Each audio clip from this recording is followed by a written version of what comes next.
Hello and welcome to the Outdoor Gibbon podcast, episode 37. Wow, who would have thought I'd make it to 37 episodes? And thank you ever so much if you're still with me and listening away. And welcome along if this is new, and hopefully you'll enjoy some of the back catalogue. Anyway, today's guest is a trendsetter. She's certainly got a good social media presence. She's spoken out for field sports in different places, taken a vegan out stalking, and been on TV. We will be talking to Rachel Carey.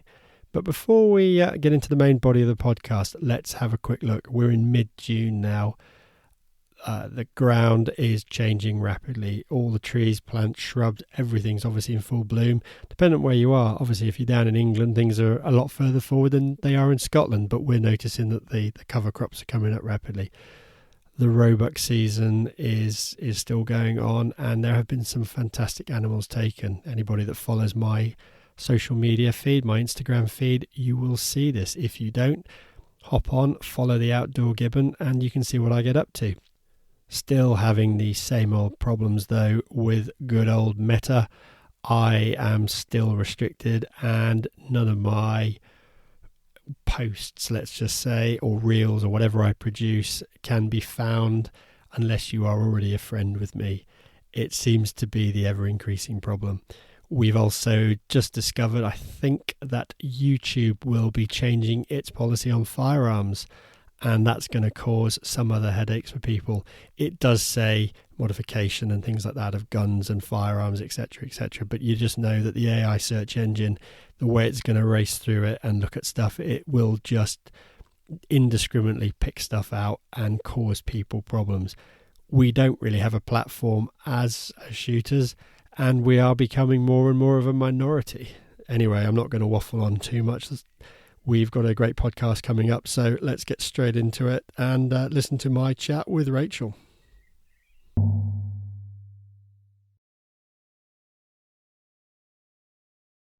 Hello and welcome to the Outdoor Gibbon. Today we are talking to Rachel Carey, a bit of a trailblazer when it comes to women in field sports. So without further ado, let's get started. Hi Rachel, how you doing? Hi, I'm good. I'm not sure I can live up to that introduction, but I will try. Well, I think it's quite fair, to be honest. You pretty much you put yourself out there and really make sure that you're in the spotlight, especially when I had a quick Google, and if you Google you, most of it comes up with the Daily Mail seem to love you and love to give you loads of abuse. Yeah, they like doing that, and unfortunately there's not really a right lot you can do to stop that. You either put your own spin on things and speak to them, or they're going to print something anyway, and in most instances they have actually just gone ahead and printed something anyway. So Exactly. So as I say, I think opening up with somebody that is like a bit of a trailblazer and out there, you take the brunt of a lot of probably what people on social media get very, very emotional about, and I'm sure it has its effects on you. But obviously, yeah, you're there fronting it and sort of trying to do the right for women in field sports. not just for women either. I think just field sports in general. I mean, obviously I am a woman, and obviously I do think that sometimes has in the past made me an easy target for antis. Perhaps women are seen as the weaker sex. So I'd like to think, as well as kind of just combating and fighting for field sports as a whole, that I've actually shown, that women are absolutely not the weaker sex, and we're not pushovers, and we're not here to be bullied. So we'll come back and talk about social media and all the rest of it in a bit, but let's, for any listeners that are out there that actually don't know quite who you are and all the rest of it, let's go right back to the beginning. And how did you get involved? It's my usual question to everybody: how did you get involved in field sports and sort of shooting? It almost feels like I never really did get involved in field sports and shooting. I just think it was kind of a part of day-to-day life for us that never really started and never really ended. My dad started as a scrap metal dealer. So he had a small yard in North Yorkshire, a small town called Selby, just a very small one. He rented it, literally just started the business from scratch.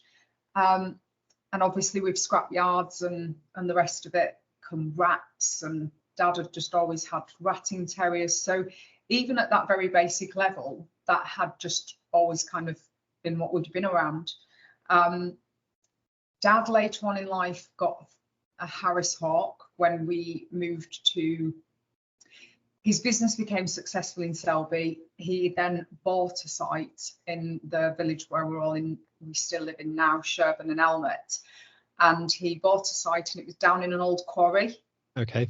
In an old limestone quarry that had formerly been a council tip, funnily enough. So he'd done well, wanted to expand, bought that site. And the same thing really, it was surrounded in arable land, down in a limestone quarry, little copses of trees. And with the site, he bought it obviously to continue his scrap metal trading business. But the site actually had a history of waste management on there, with it being an old council tip. So the guy who he'd acquired the site from, he'd kind of inherited the local brewery, Skip, okay, from as well. So obviously with waste again comes rats. So it was just that, I mean, the early days, I've got very fond memories as a kid. We absolutely had a blast going around the yard ratting with our terriers. I've got some really great home videos actually, because at one point my mum actually hand reared a fox cub. Okay. That the local gamekeeper had brought. I know, quite controversial because we have to control foxes, but Mum actually reared it, and she reared it alongside the ratting terriers. And we've actually got home videos of the fox ratting and rabbiting with the terriers. So fantastic. Yeah, so it was good fun as kids. And a little bit later on, Dad got a Harris hawk and got me a pack of ferrets. And he actually made me, I don't know why I remember this so well, probably because I've still got the bruises or something on my knees, but he actually made me a ferret box out of an old post box that had come in the skip. Right. And an old seat belt from a scrap car and kind of bolted it on there. And it was so long, this thing, it used to knock me on the knees every time I was kind of scurrying through the hedges. And off me and Dad would go most weekends and go with the hawk and go rabbiting. Oh, fantastic. So, and I loved it. And it was just a very, I think, organic, natural kind of understanding early on, just through being obviously introduced through Mum and Dad. Mum used to cook the rabbits. I'd have, much to my friends' dismay, if I ever brought friends home from primary school, Dad had made me a little butcher's block out of a tree stump, and I'd be there, hacking rabbits up and butchering and skinning my rabbits for my ferrets and for Mum's rabbit stew. Oh, fantastic. So it's good that it's such a vivid memory as well, which indicates that actually it was something that it stuck with you and you really enjoyed it. And it's obviously it's a good part of your history at the end of the day. Yeah, and I think, if you've had that kind of grounding in field sports and hunting and wildlife management and the countryside, I think that's why it's, a topic I'm perhaps so comfortable with talking about. Yeah, I think a lot of people now are coming into the sort of the hunting community and the shooting community, but they're actually coming in from a completely different angle. So they haven't lived in the countryside, they haven't been brought up with this, and it's a whole new experience for them. Whereas there's a few people out there, like realistically, I was brought up in a small village in South Wales. I lived on a boat as well. So hunting and stuff like that wasn't something that was really in my family. My father, who passed away when I was 4.5, had a shotgun, and my mum all guns out the house straight away. So I never got any of that until after I came out of university and I started to get into shooting and things. So yeah, it's a strange one really, because I think there's a huge shift of people are starting to want to reconnect with the countryside. Yeah, I think the kind of wild movement, the wild food movement has helped that along, and just people wanting to move away from not knowing where the food comes from really, and and not really trusting, you know, cheap imports, meat that's probably not really been produced as ethically as we'd like, and, you know, within the same welfare standards as we have to conform to over here. So it's a great thing for hunting, but it's nice to have kind of had that all my life, really. Yeah, I was going to say, because obviously you've produced obviously that your cookbook as well. So is that sort of another passion? Is cooking quite a big passion for you? Honestly, it's not the first on my list of things to do. Right. It's something that I have to do because I'm a working mum and I have to come home and feed my boys. It became a passion more, I think, the more I started appreciating game. Okay. I think I mean, for me, food before then was just kind of, run of the mill, going through the motions. But when you've actually gone out there and hunted something yourself and you've put so much work into it, it's almost like you want to be really careful to make sure that work doesn't go to waste, if that makes sense. Yeah. So I think you're just a little bit more experimental in the kitchen, you're a little bit more careful and caring, and more thought goes into preparation of food when you've literally had to, get out there and stalk that deer yourself, or go spend the day, shooting pigeons in a hide. No, absolutely. I think my kids don't really get that. It's kind of like there's venison and pheasant, and it's like venison is beef and pheasant is chicken. So as far as they're concerned, everything that should have chicken in it has pheasant or partridge in it, really. And it's the same principle in my house. I mean, we all post our highlights on Instagram, don't we? And obviously some of the fancier things I've done, I'm going to post it on Instagram, but that is literally our household ethos. If the recipe says beef, it's going to be venison. If it says chicken, it's going to be pheasant. So it's one of those things. I've been quite lucky. I do a lot of work with our local scout group and stuff like that. So actually introducing them to venison mince and venison stews, and then you get parents coming up to you going, "My children don't normally eat mince, but they want your venison mince." It's like, bingo! That's a winner. Yeah, amazing. It allows people to actually have that chance to try something that they wouldn't normally do. And I suppose that's where your book has probably encouraged people to try different things. They followed you on social media, they have a look through the book, and they've got some good tips out of it. Yeah, and I suppose that's really all I wanted to achieve with the book, to say, if I can cook game, anyone can cook game. I've never professed, to be a chef or, some kind of professional foodie, but obviously I was sharing, my hunting journey on Instagram or wherever. And if you're sharing that side, I felt we have a responsibility to show the whole process. So I'll be honest with you, I think food is one of the most difficult things to photograph well. Yes. So I was a little bit reluctant to kind of put things out there because, food has got no good angles. So I was really surprised when I actually did start posting a few of my game recipes or my game dishes. Just the response that I got, and the people asking me for the recipe, and it could be something so simple. And what I think I learned from that is people had got a little bit of misconception surrounding game, that it was in some way needed to be handled, specially, and it needed special recipes and flavors. And it was nice just to kind of take a little bit of that stigma away and normalize game. And I think that comes from the old days, doesn't it? And I remember talking on another podcast with a chef, and he was saying how pheasants used to be hung for a long period of time. And that was because there were no flavors back then, and stuff really, you developed the flavor in the meat because there was no other seasonings and spices. Whereas now you don't need to do that. You can process it pretty much straight away, and actually just cooked normally, you wouldn't know that you're eating pheasant or partridge. Only that it tastes better. Well, there is that, and it doesn't, when you cook it, it doesn't disappear in the pan, and that's a lot of water that came out of it. You cook hours, and that's it. It is just as it is, and it's a good healthy protein. Yeah, and one of the most devastating episodes in the kitchen was during lockdown, and I ran out of pheasant. I had absolutely no pheasant left, and we were spending a lot of time in the kitchen, you know, because there's nothing else to do. I was craving KFC.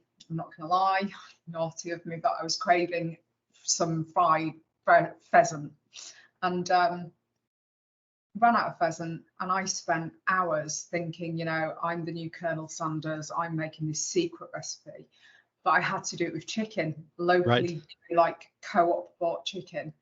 And I spent hours perfecting this buttermilk, you know, marinated overnight, 72 spice secret recipe. And I remember cooking it, and it looked amazing. It looked far better than anything you could get off, you know, from KFC itself. And I bit into it, and it was just horrific. It was horrible, rubbery, watery, just disgusting chicken. And I think it was then where you really, really do appreciate how much nicer game does taste when you absolutely go back, you know, to kind of.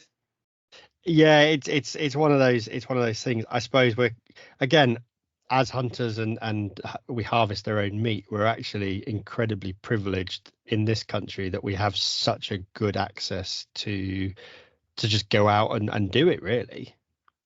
And that kind of, so you wrote the book, but I think most people might recognize you as well, mainly because you ended up on TV.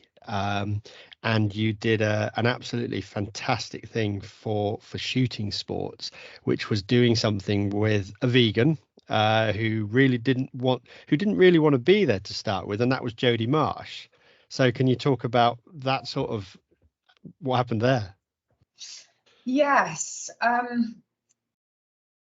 mean, actually, before I think I had been in a few newspaper articles, and I think that's how, you know, I'd kind of garnered a little bit of interest from a few television production companies. And I had been approached previous to the Jodie show by a few different, and it didn't sound like the right opportunity, as in it didn't sound like it wouldn't have been good for the hunting and shooting community, probably how they would have then gone on to portray it. But when the Jodie Marsh show came along, I spoke to the producer who'd actually followed me for a little while. Okay. And I chatted to her, and I'm a fairly good gauge of character, you know, being in the scrap dealing business since I was probably about 4. But I'm a good judge of character, and I got a good feeling for it, and agreed to go for a meeting in London to meet the producers. And I walked into the office of the head honcho of this production company, and his office wall is literally just lined with trophies from Africa. And I thought, this is the one. And I'd obviously already spoken to them before and already started getting that good feeling. And I also thought, so if a production company came and followed me doing something, that can really be chopped and edited and completely, you know, taken out of context. But I thought, if I'm starring alongside someone, starring as if it's a Hollywood movie, but but if I've got a co-star in this show, you can't edit a natural relationship or a natural conversation so much. So I liked that idea of it as well. They agreed to letting me have a little bit of control over the final edit, so for me to actually view. And so they did really look after me and treat me with quite a lot of respect from the start. So I agreed to do it, and we started filming, I think, in the springtime, because I remember a really funny story. We went pigeon shooting with Andy Crow was one part of the show. That's right, yeah. And the reason I remember, he said he had loads of pigeons. We went there and there's absolutely not a single pigeon. So we had to halt filming and then come back, and it was a completely different time of year, and it was a really, really funny edit. But yeah, we started filming. Filming actually lasted for, I think, 2 weeks in total. Okay. Yeah, and that got edited down into a 45-minute segment, into a 45-minute show. So it is funny though, isn't it? Because it's one of those things that reality TV shows and all the rest of it in the States, it would be 4 or 5 hours worth of showtime, maybe 4 or 5 episodes at 45 minutes apiece, no problem at all. Hunting, shooting, fishing, preparation, cooking the food afterwards. Whereas in this country, it's just cramped. And I was talking to a director, and I said about trying to produce a film talking about keepers and all the rest of it, and he goes, "We've tried it before. It just doesn't fly with an audience over here, unfortunately." and it's such a shame. I Yeah. find it, and I suppose we'll come to that kind of that thought process when we come onto the social media side of it. I just think it's such a shame that, you know, people in the know and this absolute pool and wealth of knowledge that we've got in some of the old boys, the gamekeepers, about the countryside, that we will lose, and that people just don't seem to be interested in anymore. And I think it's just such a crying shame. No, 100%. But make no mistake about it, Pete, I absolutely know that, and I'm no fool, I absolutely engineered the show in my way for that exact reason. I actually said to them, I want to bring people on with me.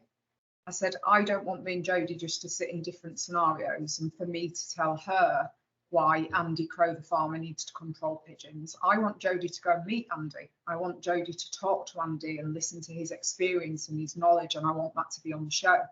I want Jodie to go and meet Mike Robinson, the restaurateur and passionate, you know, deer manager. And I really wanted all of those characters, so it wasn't just about me. I'm not a fool, Pete. I know that the reason they probably approached me in the first place is because I'm absolutely not a stereotypical hunter, and they thought it would make great TV. But I used that to my advantage to say, okay, I know I might be, you know, the thing that that's hooked them in. But if I can use that to actually, you know, I can hold my own and speak on these topics myself in an educated and eloquent manner. But if I can then bring in other people who, you know, who are educated and living the boots on the ground guys, and fortunately, I think that was the winning recipe that made the show actually so successful and made her change her mind. Yeah, no, and I totally agree, because actually I think most people's preconception of we're hunters, they get it and they go, "You're just a murderer. I can't have a conversation with you." And then they actually sit down and they engage, and you can start to, because we know what we're on about. Well, hopefully most of us know what we're on about. There are some out there that really don't help the sport at all, but we won't talk about those. But because you can engage with that person and start to explain why it's done and all the rest of it, all of a sudden they drop their defenses and they're actually quite keen to listen and they want to know more. And I think that really, you could see that was coming across in the show, which was absolutely fantastic. Yeah, I mean, her opinion of me to begin with was absolutely natural. That was not, you know, dramatization. She hated me. She admitted it. She said, you know, I just never thought that this would happen. She hated me. She hated everything that I stood for. But, you know, I've said it a million times. I think she's the person in life that I respect, you know, more than anyone else I've ever had an encounter with, in that way, who holds that opinion, because she's the only one who's actually got off the backside, got out there, got her boots on the ground, and actually seen for herself and found out for herself. And to be honest, it was fantastic to actually watch it and be able to go, actually, look, this, you could see a change throughout. Okay, it was a short show, but you could see a change throughout her, that she was starting to grab the concept, the idea. Yes, she still wanted to do the way she wanted to be, but she was able to understand why it was happening. And I think she suffered a huge amount of backlash from people through the media and all the rest of it. She did, because obviously her following, she'd been such an advocate for animal rights, and she'd modelled Naked for Peter, veganism and vegetarianism. So she'd been such an idol in, you know, to that demographic that obviously a lot of her followers and fans were vegans, vegetarians, and animal rights activists. So she did get a lot of backlash. I mean, as I said, 45 minutes, but behind the scenes, 2 weeks to spend with someone. You know, we were talking for hours in the evening. I actually went and stayed at her house after the show, and I knew myself, I think, midway through, especially when I took her home to my mum and dad's house. We went there, I cooked everyone a fallow haunch from a fallow that I'd hunted a month or so before. And she met my sister, she met the kids, she met mum and she met dad. And I just really think she got that sense of just people, humans. You know, we can all sit behind screens, can't we? And, you know, it's almost like people become digital. We forget that there are feelings and emotions and thoughts, and we actually, you know, realise we share a lot of passions. She came and met, and strangely enough, going back to the fox cub mum reared, I was actually rearing a fox cub at the time. That's right, yep. Which I got a lot of backlash from. But, you know, it's easy to sit and say murderer, but when you actually meet that person and you're faced with the reality of, you know, getting to know that person, I think it just puts a whole different spin. But I think as the show grew to that point and I started realizing that she was changing her mind and questioning her own beliefs more and her own understanding, that is actually what ultimately made shooting the muntjac on the show probably the scariest rifle shot I've ever had to make in my life. But again, it really, it just goes to show, doesn't it, that we're all human beings. We all have feelings and emotions. We're not all, and actually, to be honest, 90% of the hunters are probably more passionate about animal welfare than anybody else out there. When we go out to do what we're going to do, our biggest concern is making sure that everything we do is right and that animal has no suffering. Exactly that. And you feel such a huge weight of responsibility on that, and to obviously do your training, make sure your rifle's zeroed, you know, all the rest of it. We have DSC1, DSC2, there's so much more to it. And do you know the sad thing about that? If you went onto Google now and said, you know, deer hunting in the UK, all of this information would come up. Yet still people sit behind a keyboard and say, you've killed that deer for no reason, you know? Yeah. You know, that, you know, even some people think deer are rare in this country because they probably never see them. And, you know, they say, no, they're really rare. And I say, no, they just come out at night because they're a prey animal. No, absolutely. And I think, well, there's another, luckily, Clarkson's Farm's just been on and he's just done a feature about deer stalking in it. So hopefully he's had a guy, the chairman of the British Deer Society, out and talking about shooting of deer and the population of deer. So yet again, hopefully another tick in our box to actually spread the word about stalking and stuff like that. So yeah, really good episode to watch. If you do get a chance, have a look at it, because it's done very well. Do you know, that's an amazing. And I suppose another win this week then has been Mike Robinson went and spent some time with Jamie Oliver. Yes, and I saw that. Yeah, so fantastic. Anything, and to have especially celebrities who've got huge followings advocating for and learning about hunting, it is only ever going to be a plus, and we just need so much more of it. It's all we can do. And actually that was, so we were talking to a couple of groups, and realistically going forward as a hunting community, if it's not just the hunting community, it's anything to do with shooting, it's whether you're, or even anything to do with the countryside, we all need to work together, as we were just discussing before we came on and started recording, because if we don't work together, we fracture our own society, and then the antis don't really have to do a lot, they just widen the cracks that we've already created. And I think you were talking about that. Yeah, I think so. I mean, we talk about, you know, me having to put up with attacks from aunties and having to put up with abuse and bullying from aunties. One of the more disappointing sides to that, when I kind of first, how would you say, came on the scene, which is what someone else said to me at one point, is the very disappointing way that some hunters and field sports enthusiasts didn't kind of take very kindly to, you know, oh, she doesn't look like a hunter, therefore she can't be serious. And that was a little bit disappointing. And that's where I think the fragmentation comes in. We've got lots of different organisations. We've got lots of different subgroups in shooting. We've got, you know, we've got your people who love to go pigeon shooting. We've got your people who like to go and shoot a big commercial day on a big driven shooting estate. We've got people who just like to go and do a little walked up farm day.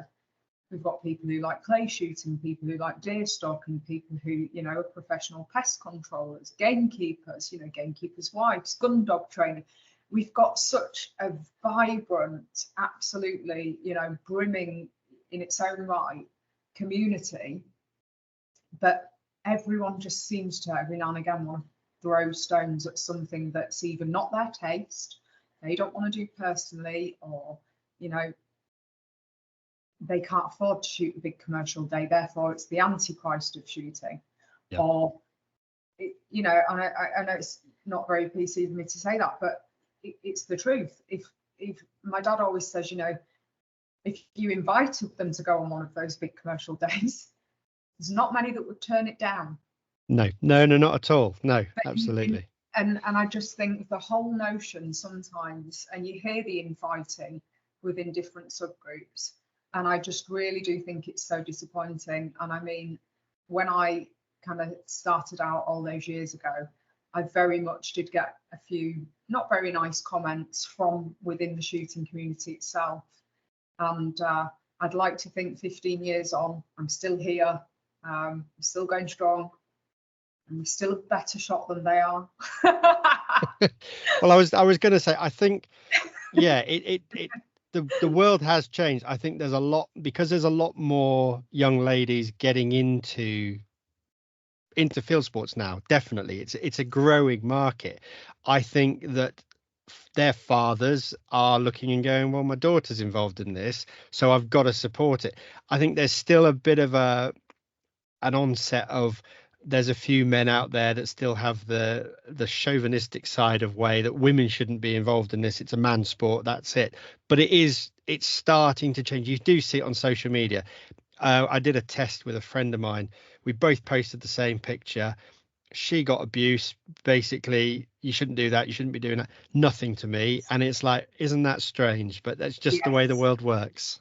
And, you know, I have to say, though, Pete, it is a very, very, very, very, very tiny percentage, because I have to say, I don't think that men actually get enough credit in field sports for bringing a hell of a lot of ladies into the field sports. We can talk about our ladies shooting groups and ladies shooting clubs, but actually, when I speak to most ladies or see most ladies out on the course, they've been introduced by a dad, by a granddad, by an uncle, a boyfriend, a husband, a mum, a dad. And I think I don't think we give that enough focus or credit, that, you know, encouraging people, bring a family member, bring your kids, bring your totally wife. Yeah, 100%. And I think that's what's starting to change. People are like, I've seen, obviously you've got two ladies deer stalking groups have now sprung up. We were chatting to them at the show, and it's really good. But it's still, as you say, there's still a lot of men involved in the background. They go out and they've been going to a stalker, and he's great and been helping them and guiding them. And it's just lovely to hear that is growing and developing fantastically. It is a fantastic thing to see, because I think where there's more ladies, there's always more children, and there's always it just softens the image. I mean, for me personally, I'm a little bit of an anomaly, because I like being a surprise to people, because when they look at me, if I turn up to a hunting camp, they think, oh God, she's going to be a diva. You know, I'm going to be there washing my hair and putting my makeup on, and I'm going to be the last one in the hunting truck, and you know, I'm going to want special treatment. And it's been nice over the years to surprise people and actually watch. It's the men being divas. It's the, you know, Rachel's always the first in the hunting truck. Rachel's always the one packing her own deer out. Rachel's always the one willing to get her hands dirty. And, you know, I think it's never judge a book by its cover, male or female. Just don't judge people by, you know, the stereotypes. And for me personally, and I know, you know, it's each to their own. I don't do really well in you know, just big groups of ladies. I like a bit of both. I like, you know, I feel absolutely just as comfortable spending a whole day solely with a team of men as I do with a team of ladies. And that's, you know, that's my choice. I have different interests. I'm a bit of a tomboy, you know. I swear a lot, you know. I am a tomboy, and you know, I can be. Maybe I feel like I'm a little bit too much for, you know, those softer ladies. So, but there's space for everyone, and I think everyone has got a place and has got a really important job to play. Yeah, no, absolutely. So that just obviously we were talking about hunting and things like that, and your passion for it. Your main focus is shotgun sports, isn't it? And then the rifle you pick up occasionally and go out and do something with that. It is, yes. I mean, no one in my family actually hunts. My dad actually shot his first big game animal, which was a red stag in Scotland, only 2 years ago. Right. So it wasn't the rifle side of it, and the hunting side of it wasn't something that I kind of got into through dad. The shotgun shooting and the game shooting was. I love my hunting. I mean, a shotgun in my hand just feels like the most natural thing in the world. I love shotguns. I know my way around one. Rifles, I like to know that they shoot straight. For me, hunting is more about the hunting than turning into one of these ballistic, mad, all the gear, no idea, kind of, you know, long range addiction and all of that. I have, you know, I know I'm a proficient rifle shooter. I know I know my limits. If I had to have a caliber for everything that I wanted to hunt, I'd need a gun safe the size of my house, which would be nice. Absolutely. So for me with rifles, I tend to actually use the guide rifle. If I go to another country, I do have my own 243. I have a little nice Tikka at home, which probably hasn't seen the light of day actually for about 2 years, believe it or not. Right. Because a very good friend of mine who lives just down the road manages the deer for the whole of National Forestry in the north. Right. So he has got an absolute abundance of venison all the time, leftover spare venison. Yeah, so I can't live by this, you know, this ethos of, you know, I'm only going to go and hunt what I want to eat, and then have an abundance of venison in the freezer, and then still go out and, you know, and there's a very small roe deer population around me. Okay. It's small, it's already managed, someone's got the rights on it. So I just, you know, I stick to my shotgun shooting at weekends, and I save my rifle shooting for those really special adventures, or as I call them, my wild pilgrimage that I like to go on abroad. And fantastic. So, because we'll touch on the shotguns a bit more first, because obviously you put a post up quite recently about down at the Essex Masters. So what's got you now back into more the competitive stuff? Oh, it's going to be like the housewives of clay well, shooting. no, because I think you took a bit of a break from it, haven't you? Really, you've been. I think you said you were supporting Mark and things like that. So.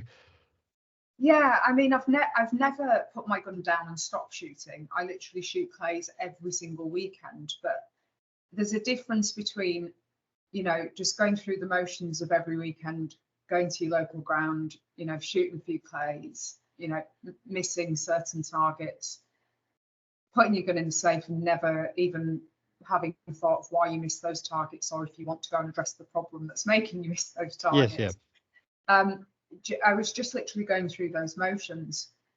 And I am a competitive person. I used to dance competitively. I used to be in the athletics team, the GB athletics juniors team. So I've always had that competitive spirit in me. And I suppose it got to the point where I thought, this is not fun. I do want to compete. Mark is obviously my partner, Mark Windsor, for anyone who doesn't know. He's a sickeningly good shot. And I suppose when Mark and I got together, I had only been shooting for about 18 months then. I was just brand new to shotgun shooting.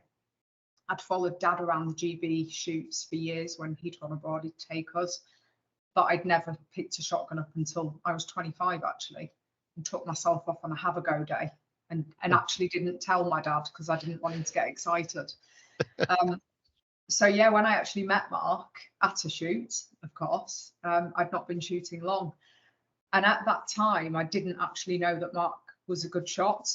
It wasn't until we went to, I think it was the European Championships a few months later together in Cyprus, and I think he was second by a couple of targets to George. And obviously I knew who George Digweed is. Who doesn't know who George Digweed is? But at the time I didn't really know that Mark was that good. So to see him on the podium at the side of George, I thought, oh, it's actually quite good.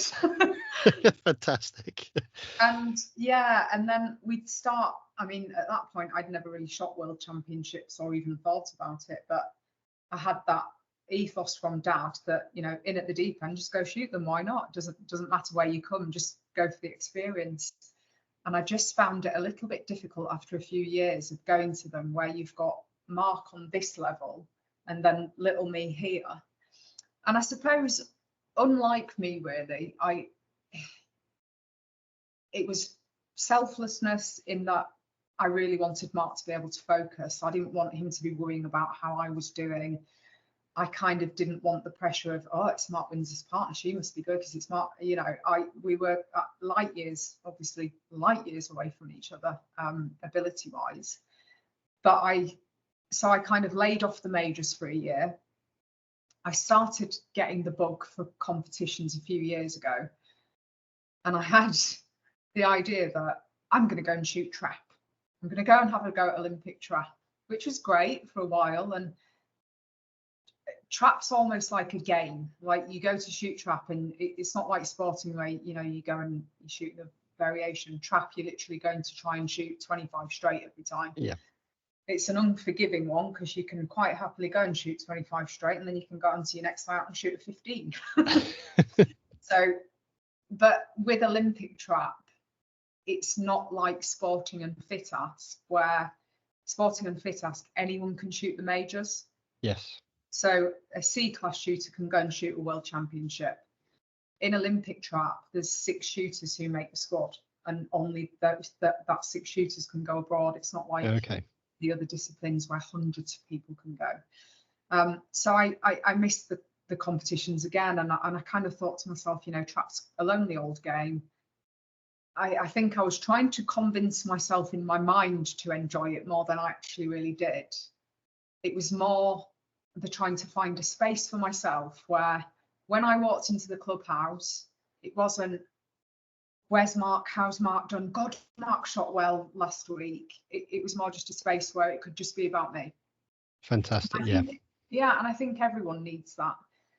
And the trap just, as I say, I think I was trying to convince myself to like it more than I actually did. And I was still going shooting trap one weekend and then, I wanted to spend time with Mark. I wanted to spend time with Dad. That's where I spend time with them. So I'd go to a sporting with them and then vice versa. And it got to the point where I thought, look, enough's enough. Just bite the bullet. I did miss, shooting sporting and shooting sports. And I thought, just go start shooting it again. And in March, I think the 4th of March, I I'd gone out to a few sporting shoots and I was having the same issue over and over. And I kept saying to Mark, I'm shooting over the targets. I'm shooting here, I'm shooting there, I'm shooting underneath. And he's looked down my gun 30, 50 times. You know, I've got a world champion top coach living in my house, offering to look down my gun. And I was having none of it. He said, Rachel, your comb needs dropping a considerable amount. And I'm like, no, I like how my gun's set. You know, I know my sight picture. I know my sight picture. I know how much rib I want to see. And eventually he was just like, and I decided it kept happening. And I just felt like, I know I have more in me than the scores that I was shooting. And I thought, you've been shooting for 15 years. I've never had a lesson. Why don't you just go and have a lesson? So I bit the bullet. And I got in touch with a very, very good friend of mine, Sean Bramley. Sean is a phenomenal shooter. Unfortunately, he doesn't really shoot competitions anymore, but he is, you know, he'd pick a gun up and beat anyone. So got in touch with Sean. The first thing Sean said to me on my first lesson is, he looked down my gun, he went, Rachel, your comb needs dropping a hell of a lot, darling. And I went, oops, yeah, Mark has mentioned that actually a few times. So we dropped the comb, went out, worked on a few things. And honestly, I didn't expect much. I thought that first lesson, I've had 2 lessons so far. I thought that first lesson would be the beginning of quite a long journey before I started seeing any improvements. But I went out the next weekend, shot a PB. I went out the weekend after, and when I say sport, I came back to sporting. I actually don't like sporting. I like sport trap, compact, anything in 25 kind of layouts is where the things I enjoy. Sporting, I think I'm a little bit too wild and undisciplined to do the same thing. You know, I'm just a bit naughty. And so sporting, I've found a little bit boring at times, but I actually went out and shot the Austin Masters, won my class, shot one of the best sporting scores I've ever shot. And I was like, oh, wow. And then obviously went to the Essex Masters, shot 284s. I was like, wow, this whole having a gun that shoots where you look things is it makes a big difference, doesn't it? Yeah, it's actually pretty handy.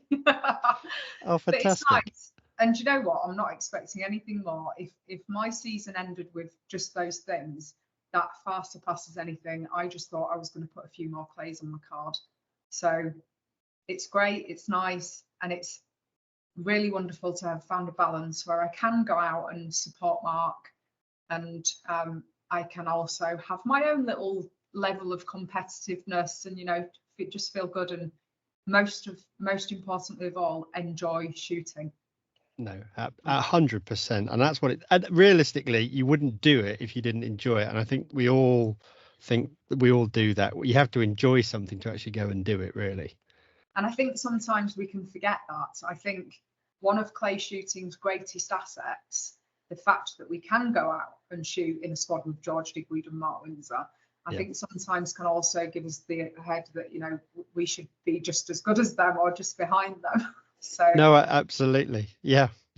We forget that we must enjoy it and go out there and, you know, have fun. So no, 100%.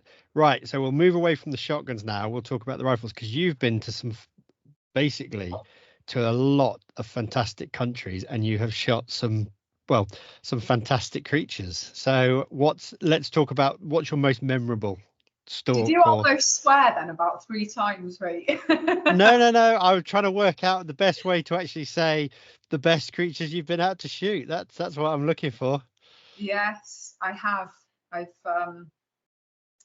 been very lucky to have had the opportunity to do some amazing hunts, and it was only actually until my last trip to Africa in October last year that I actually realized how lucky I'd been to have actually been successful on every hunt that I've been on to date. And in Africa, I went after, I really wanted a good representation warthog. Okay. and it didn't happen.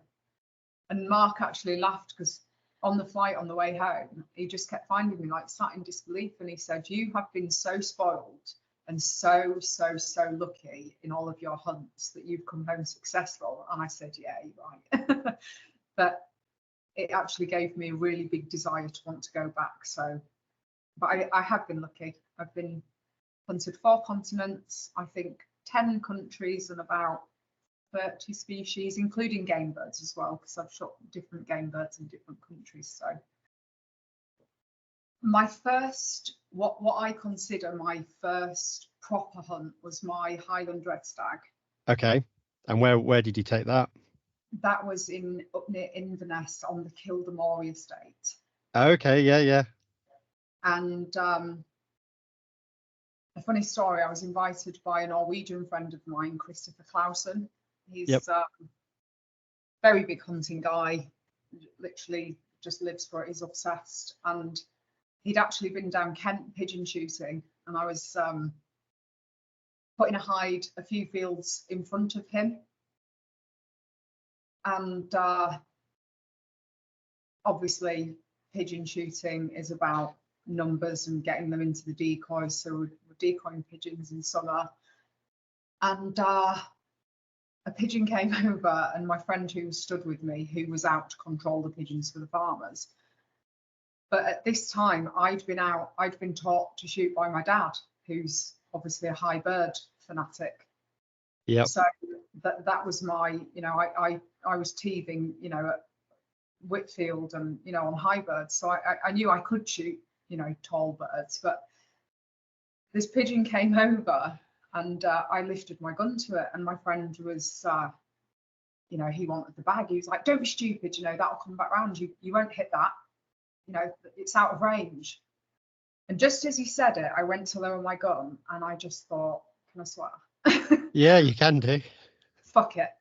And I just leant back, and I just whacked a load of lead on this pigeon, and I dropped it stone dead first. But I say stone dead first of all, it actually dropped 2 fields back, more or less in front of the pigeon hide of Christopher Clausen.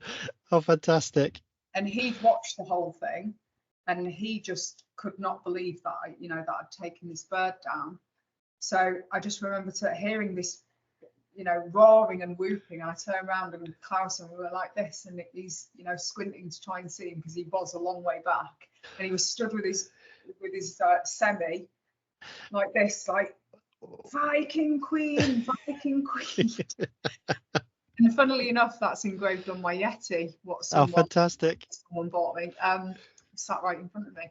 But he was so impressed by that, and so impressed, and he dubbed me Viking Queen and invited me red stag hunting. And I'd been out locally. I'd at that point taken roe deer. I'd been to Woburn and stalked Chinese water deer, Yes. muntjac, and all the rest of it. But I've always been quite athletic, and I never felt like those stalks were very difficult. They were difficult in terms of fieldcraft, being quiet, stalking into them. But the Highland stag, that's when I really had to work hard. You have to climb those hills. Yep. The terrain's tough.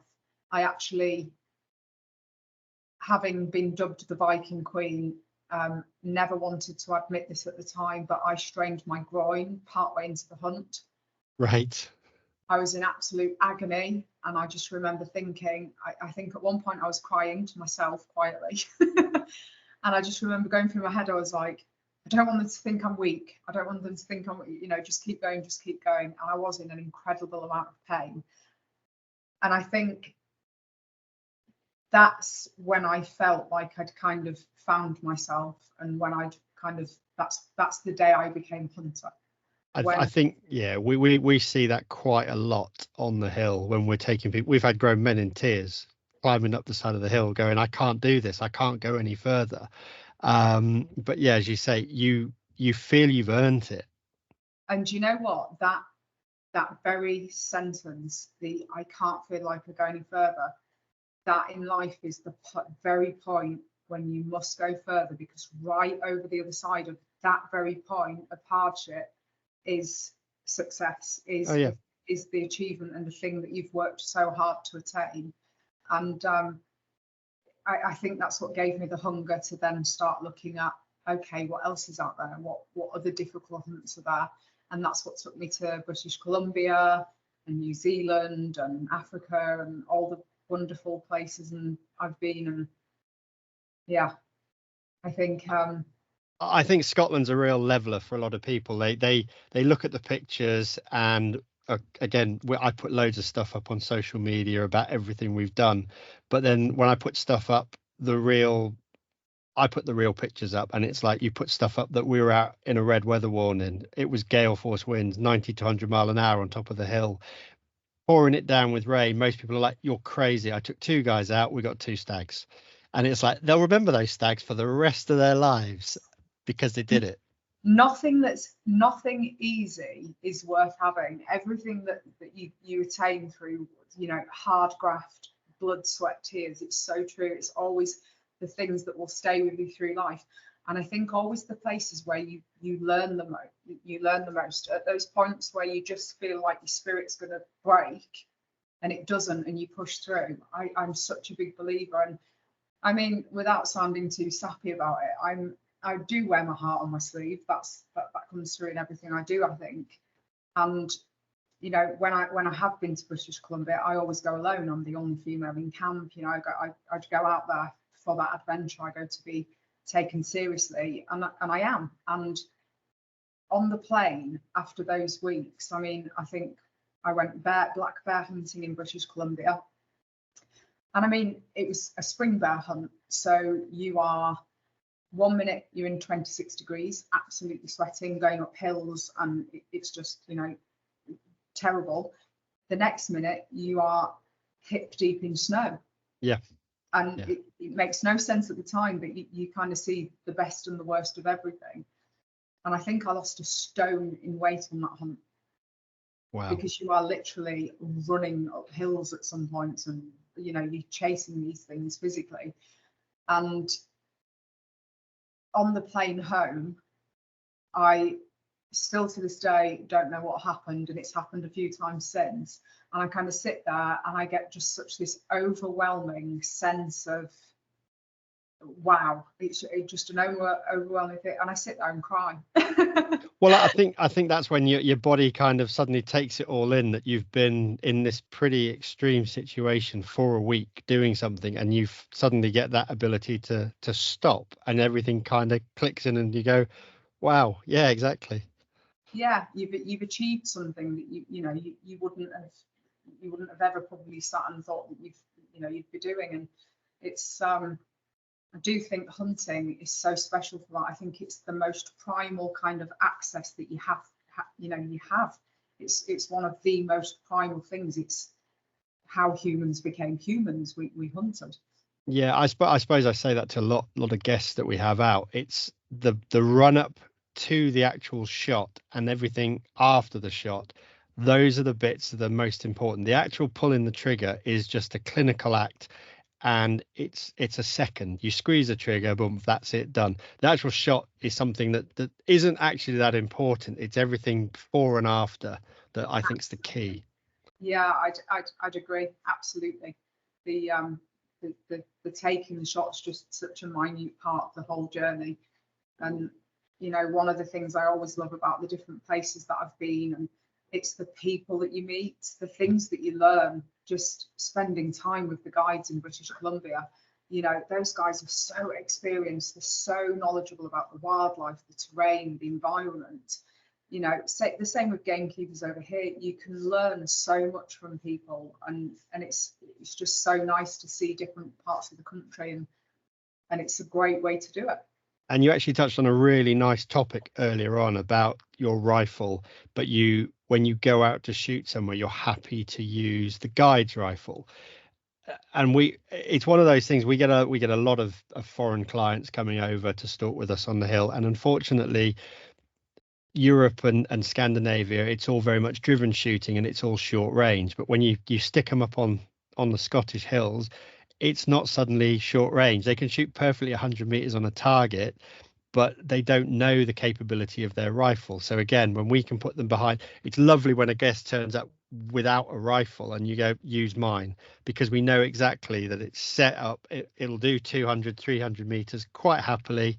And so, yeah, you're doing exactly what we would love as a guest to turn up, just to accept and use our tools. And that's exactly the point. It's a tool. That is your livelihood. That is your job. There's no one's rifle going to be more in tune than someone who spends daily with it, you know, earning their living from it. So I'm absolutely going to trust the guide's rifle. And, you know, I always have a conversation with them about it. I always go and obviously test it before I use it. We go on the range, and I'm more than comfortable doing it.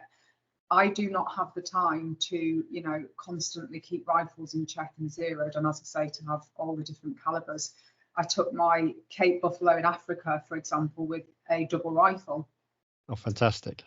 And a double rifle is the closest rifle to a shotgun. It's just like a shotgun to me. Yes. So to me, that was so natural, and I wanted to do it iron sights, completely open sights.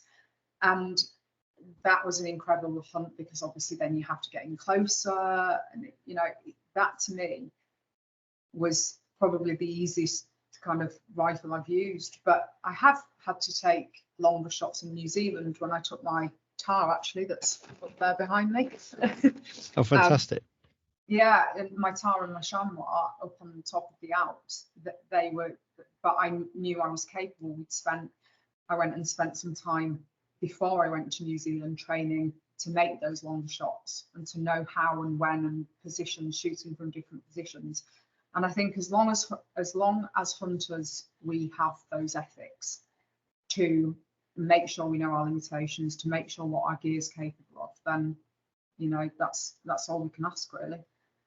But I'm definitely going to use the guide's rifle. Fantastic. So, is there any other topics that I haven't questioned you about that you'd like to just talk about or bring up? I don't know, really. What do you think? Well, I'm just wondering if there's anything. Here you go. Open-ended question. So we're in 2024. So what's the future holding at the moment for Rachel? Where's she going? What's her next adventure? So right now I am thoroughly enjoying just chilling out a little bit. I made the joke a few years ago that I've retired. Right. Because I think going back to, you know, the media, that I've done the TV appearances. I mean, I did the Jodie Marsh show, then I did the This Morning show twice, and launched my book. And I think all of those projects, because that's not how I earn my living. I obviously have my waste management business. So that was always, to me, just something that I felt became a duty to me, because I recognised I was in a position that I was able to use my voice. I recognised that I did have a captive audience, and I thought, if I can use those things to do as much positive as I can for shooting and hunting and get some really good messages out there. But there had to be a point where I said, you know, I just feel like I'd want to stop trying to save the world a little bit and just chill out, shoot some clays on a weekend, you know, just carry on doing what I'm doing. I'll always, if I go to Africa, we all love sharing what we do online. You Absolutely. know, yeah. It's, you know, as human beings, I think we do love sharing. Going back to Neanderthal times, they sat around campfires and shared. I suppose social media is our modern day campfire. It's where we share our stories, our achievements. And so if I do go on a trip, I'll share it. I'll always take that extra 10 minutes to write a nice caption to, you know, promote hunting and to make sure people are informed and educated. But I just wanted to take a little step back. And yeah, so the future for me right now just looks like continuing to shoot clays and, you know, spend time with Mark and family, and just keep doing what I'm doing. Game season will be around soon, and I'll be immersed in that, because I obviously love my game shooting. I was going to say it's coming around very quickly. We're already in May, and it only felt like yesterday that we were finishing the game season, and it's racing round again. I know it's the time goes so quickly, and yeah, I would like to write another book, but I'd actually like to sit down and actually write a little bit of a book of more musings and more stories and, you know, ideas and things that I've come across. And so Oh, I'm going to fantastic. write another book in the future. So there is one topic we kind of keep coming to it, but we haven't really spoken about it that much, which was social media. Obviously, I think you became, you appeared on social media and you gained a huge following. I think you've got around about 70,000 followers on Instagram or something like that. People obviously look at you and have followed in the Rachel Carey way of doing things in some ways. So you go to the game fairs now and all the rest of it, and it's a completely different world. And I think you were probably one of the people that started it's not a fashion, I would say it's going out shooting and looking smart. It's a different way of people appear, just appearances. You kind of changed the book on that, didn't you? I did, and I mean, we joke about it in the industry a little bit. It became a bit of a laugh at one point. I think it was one of the game fair organisers said, "My God, you turn around and there's literally 1,000 Rachel Carreys there now." I think that's lovely, but I think at the same time, I don't think I can take. I think it's more giving people the courage to be themselves. So, as I said, when I first came into this space, I think I got into it right at the time when social media was just kind of becoming a thing as well. So Yeah. I am very much a tomboy, as I said earlier, but my mum is an extremely glamorous woman, and she had always dressed my sister and I, you know, immaculately. Little dresses, bows, you know, hair and little shoes and all the rest of it. And I mean, at the time we lived on a scrapyard in a porter cabin. And I sometimes think to myself, did mum, you know, did she put what she felt we lacked in a family home or something into us as our appearance? I have no idea, but we would literally be out playing in a scrapyard, dressed immaculately.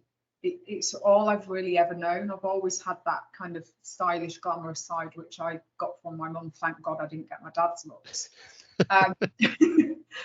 So I think when I came into shooting, and again, just the strong side of me, I've never felt like I have to fit in. I've never fit in, you know, in my life. Like I say, we literally lived on a scrapyard in a porter cabin when 99% of people around me at school lived in, you know, a normal house on a normal estate, a normal cul-de-sac, you know. So I think I learned early on in life, you shouldn't ever have to feel like you need to try and fit in. So when I came into field sports, I didn't kind of look around and go, oh God, I'm going to have to dress like, you know, a gamekeeper to be accepted in this, or I'm going to have to, you know, dress like a guy. And it was actually the same time, it's such a coincidence, that Jade Holland Cooper had launched the clothing brand Holland Cooper. Yep.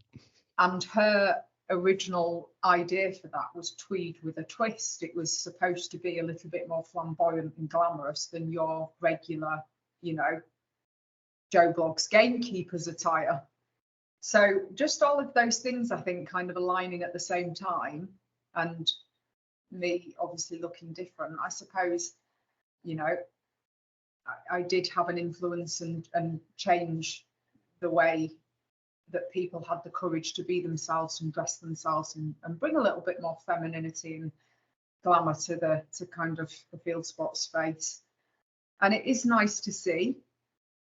And I think I'm more proud when I see young girls getting into shooting, or, you know, even guys message me and say, you inspired me to try deer stalking, or even a vegetarian. I've literally had messages from vegetarians saying, you inspired me to try venison. I was, you know, a vegetarian for ethical reasons, or, you know, we cook game in our house now because of your cookbook, or, you know, I've read your piece about African conservation and wow, you've changed my mind. I'm much more proud of that side of myself. I've never claimed to be a style influencer. It's not my thing. It's, I never wanted to be known for that. It's flattering. I more wanted to be, I'm proud of the other things that I've done, the more positive influences that I've had on the space. So, but yeah, social media can be a bit of an animal at some points, I think. Do you, I don't know, because obviously I'm struggling, and there's a lot of us who are on Instagram and things like that where we're all shadow banned because of photos and just picture of a rifle. If we put something like that up, so our platform is very, very limited at the moment. Is that something you've suffered with, or do you not notice that? I'd say it's definitely has impacted me, as in I don't get as much coverage. You don't get as many views or engagement on your posts. Have I suffered from it? No, because again, it's not where I make my money. So to me, it's not business. So, it's not something that I rely on to promote a product or promote a service.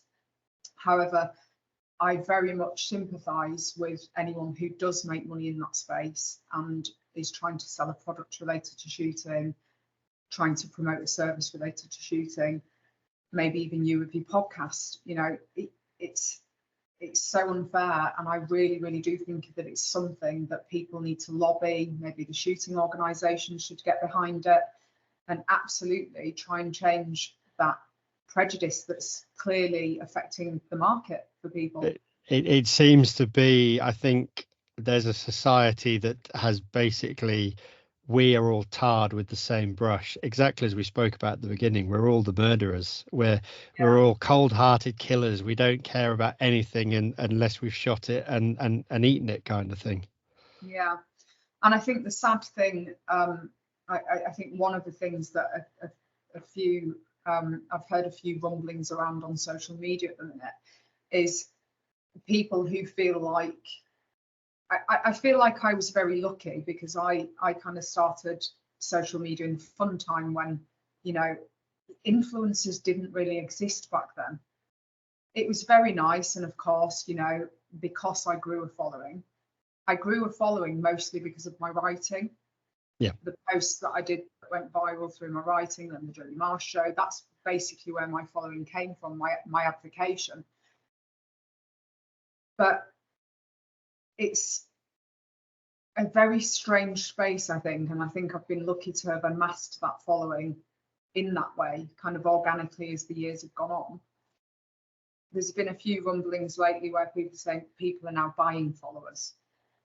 So you've got and I sympathise, and I do feel quite sorry for, perhaps there's a young girl out there or a woman out there who does want to be an influencer, who very much would like to get on in that space. I'm sure it is a legitimate kind of revenue for some people, but I do think it's quite damaging for people's mental health, even if they are feeling like they're not worthy because they don't have so many followers on social media. Yeah. They feel like they are not popular because they're not getting enough likes on their posts. I think if you're putting so much importance on those things, I don't think it's a very good example for youngsters to follow. I think if you're having to, go and buy fake followers or whatever and use AI to create images on your social media, I do think that's really quite damaging. And I think that's something that, people should perhaps try and address personally, perhaps, whatever's going on there to make them feel like that, because I've got more respect for people who have a small following, a small niche following of, people who are genuinely interested than someone with, a huge following, that's no one's in. It should never be about numbers. It should be about being purpose driven with what it is that you want to achieve on social media. And I think 100%. I agree with you there. And I think this whole case of, of course it's nice to be offered, free products. Not so nice for me, because I'm a businesswoman, and I'm going to say, well, you know, I can't pay my bills with a free coat or a pair of wellies, but thank you very much. But, you know, it is a nice thing. But I think I can't ever say that I've gone on social media and said, oh, I must buy that shotgun. It must be really good because, you know, there's this hot girl with some hot pants in the garden and a bikini top stood with it. What I'm going to do is I'm going to go stalking with Peter, and I want to know why you use those binos and why you think that rifle, because you know what you're talking about. Yeah. All of my buying decisions in shooting and hunting have mostly been influenced by what I'm learning from people who are absolutely in the know. And I think it was Campbell's of Bewley, maybe. I hope I'm pronouncing that right. Yeah, that's right. They came up in my feed recently, and I actually commented and I said, this is the best marketing campaign I have seen in so many years. And it was gamekeepers out there wearing the tweeds, doing exactly what those tweeds should be doing, rather than some, you know, pretty influencer, you know, who's got a few thousand followers, who some marketing managers go, oh, I think it's short-sighted of them. You don't need that demographic. And it almost cheapens the marketing campaign sometimes in a way, when you've got someone who clearly doesn't know how to use that thing in its environment. And I think companies are cottoning on to that rapidly. I've certainly noticed a change. I luckily have been taken on board by Pulsar, who I'm now one of their pro staff for the thermal optics. So they've obviously followed. I applied multiple times, but finally I think they're like, well, actually this guy really does go out. He does shoot stuff. Maybe he'll be quite useful to have on board. And then yeah, it's suddenly that you get taken notice of, and I do put kit through its paces. So people do send you messages exactly as you said and said, what would you use? How have you got on with that? And they feel they're getting an honest response rather than just seeing some guy in a completely spotless jumper with a rifle scope. And it's like, why would I buy that rifle scope kind of thing? And you know what? I think it's horses for courses, Pete, because as I say, I remember when I first started clay shooting, and, you know, Instagram wasn't really around then, so that's not influencing you anyway. But I was never going to go online and go, oh, this woman who I've never heard of, she's shooting a Krieghoff. No, I look at the top of the ladies' scoreboard, and at the time that was always a lady called Kate Brown, who shot a Krieghoff in the UK, and that is what I was like, right, I want to shoot a Krieghoff. You always look to those.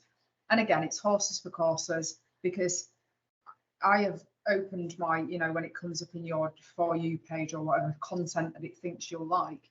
And I've seen, you know, some very pretty young girl who's beautifully styled. And I think, God, that skirt's lovely. I'm going to buy that. So it absolutely does have a place. Yes, absolutely. I think it's got a little bit of a sad space at times if people are putting their own self-worth on followers count. Yeah, sadly, I think social media for the last few years did take that turn where it literally became, I've got to make it on here kind of thing, and I need all of this stuff. Whereas actually, there are accounts out there that, yeah, probably like people that follow me. They follow me because one, they know what I do. They know about the podcast. They enjoy seeing it. It's the same. They like to see your stories, and that's why you've got your following. Yeah, and I think, for me personally, that's not really my kind of content. I don't follow a lot of the, you know, the country girl kind of genre. I don't really follow that, because that's not my thing. My thing's, you know, MMA fighters and, you know, hunters, male or female, and people who are out there, you know, doing incredible things that I feel inspired by. And I don't find it inspiring that someone got up in the morning and knew how to dress themselves, because, you know, we're not all going to walk around nude if we don't get inspiration from what to wear that day from Instagram. Let's face it. Absolutely. Yeah, exactly. Because that's what we do every morning. Get the coffee out. What are people wearing today? Yeah. But you don't. It's crack on, get on with life, and that's it, really. I think we're all going to be safe in that. I don't think we're going to be shooting nude anytime soon, because Instagram went down.